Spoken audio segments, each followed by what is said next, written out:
Alors tu vois Michel, contrairement à la zone précédente, autour des râteliers où on avait des dalles lourdes. Oui, ici, plutôt avec des ronds caoutchouc, exactement, ouais. qui étaient très costauds. Ici, tu vois, il nous fait l'expérience. Ouais. On est sur de la dalle alvéolaire. Alors ici, pour la démonstration, la dalle alvéolaire est mise à nu, mais en pratique, on va toujours mettre une petite couche de travail en sable par-dessus la dalle, qui permet, en fait, ce sont des zones de transition qui sont très résistantes. On peut rouler dessus avec des engins, les chevaux, le piétinement par les chevaux ne pose aucun problème sur ces dalles-là, et elles sont très perméables. Ça leur permet d'avoir toute l'année un sol sec et confortable pour les zones de circulation entre les différents points d'intérêt. Quand il pleut, l'eau passe à travers, et puis ça sent la colle. On a 100% de perméabilité sur ces surfaces. D'accord.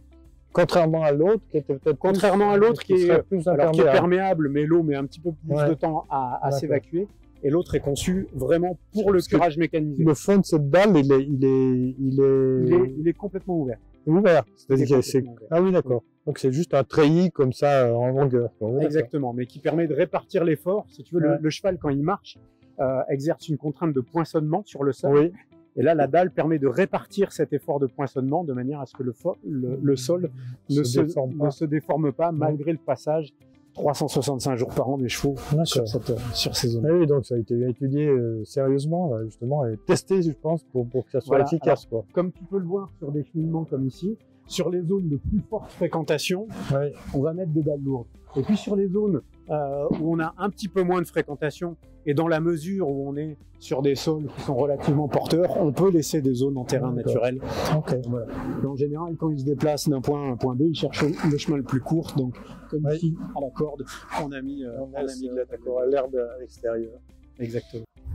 Alors Michel, comme tu le vois, ici on est à la transition entre la zone de fourrage avec des automates, des râteliers, et une zone plutôt de passage, de couloir, qui va vers un autre point d'intérêt. Le risque dans ces zones-là, ce serait qu'un cheval arrive en boulet de canon sur les autres chevaux qui sont tranquillement en train de manger. Du coup, on met en adaptation des rondins comme ça qui vont ralentir. Voilà, qui vont ralentir les chevaux. Ils seront obligés de les passer comme des cavaletti ou comme des barres au sol. Ça va les reculer, ils arriveront moins vite pour retrouver leur copain. C'est une bonne idée, ça. Bravo. Bonne idée.